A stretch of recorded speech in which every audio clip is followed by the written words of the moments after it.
Nakulegula akulira ekibiina ki National Unity Platform Robert Kyagulanyi Ssentamu era akwatidde ekibiina kino bendera mu kuvuganya ku bwa President bwe yabadde akubye enkuŋŋaana mu bitundu by'e Kawempe waliwo abantu abakwatiddwa poliisi nga balangibwa okumenya amateeka. Bano abawerera ddala namba 5 olwaleero baleeteddwa mu kkooti y'e Kawempe etuula e Kanyanya ne bagulwako ogw'okukuuma omuliro mu balala n'ekigendererwa eky'okutuusa obulabe ku bantu bannaabwe omuli n'abasirikale. Nga batuusiddwa mu maaso g'omulamuzi Ayola Angela bateekeddwa mu bibinja bibiri ng'era ekisoose mubaddemu abantu 11. Bano bonna omusango bagwegaanye era ne basindikibwa ku alimanda okutuusa olunaku olw'enkya. Kunga bantu kwegugunga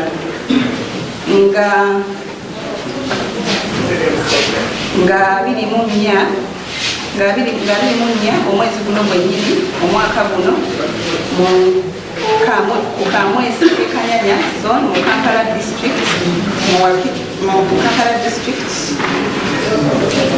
mwakubye bantu omulina okwegugunga. Ab'omu kibinja ekyokubiri nabo omusango bagwegaanye oluvannyuma lw'okugubasomera ng'era bannamateeka baabwe okubadde Kakulu Kato n'Ensubuga Haruna basabye kkooti eno okubawa beyiro. Mwabadde mu lukuŋŋaana olwa Ssentamu Robert Kyagulanyi amanyiddwa nga Bobi Wine mwogera ebigambo ebireeta okwegugunga bantu.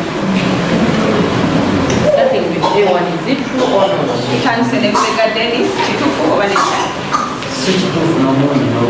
Bano era baleese abayima era nga kkooti ekisanze nti abasatu ku bo batuukiriza ebisaanyizo ebibasobozesa okweyimirirwa era bwe batyo ne baweebwa beyiro nga balagiddwa okussa emikono ku kakalu ka nsimbi akakadde kamwe ezitali zaabuliwo ate aba beeyimiridde emikono bagitadde ku kakalu ka bukadde 2 ezitali zaabuliwo. Abalala batafunye mukisa gwa kweyimirirwa nabo basindikiddwa ku alimanda okutuusa olunaku olw'enkya.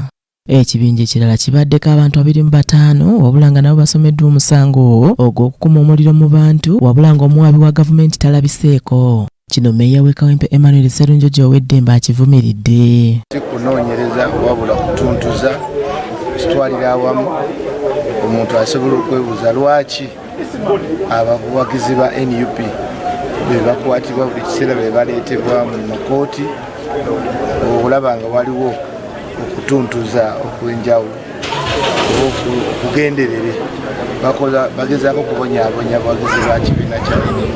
Okusinziira ku muwaabi wa gavumenti Catherine Nakaggwa okunoonyereza ku fayiro esoose kwawedde ate nga fayiro ey'okubiri ebaddeko abasibe omwenda okunoonyereza tekunnaggwa. Twewuunyisa nga bannamateeka we tuzze wano ne tulaba nga nnamungi w'abawagizi ba Robert Kyagulanyi Ssentamu yakwatiddwa era be bakutte olwaleero bwe mulabye mu kkooti abakunukkiriza 20 babaleese nga babataddeko omusango nti nno basindikiririza ku lwale ya Kyagulanyi basindikiririza abantu abalala okukola effujjo kye tuyita incitement to violence.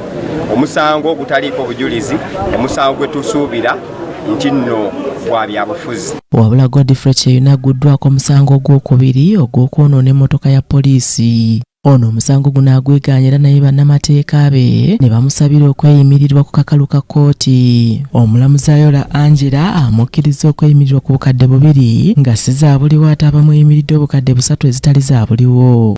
Era kkooti ebadde y'amazima netuwaako abantu 4 kuba 20. Olunaku olw'enkya tugenda kukomawo tusabire okweyimirira abantu abalala abasigaddeyo. Ono kkooti emulagidde okukomawo nga 11 omwezi ogwa Desemba omwaka guno. Aneti Nakayibaale yakusakidde eggulire lino ku Racket TV Amalindirire.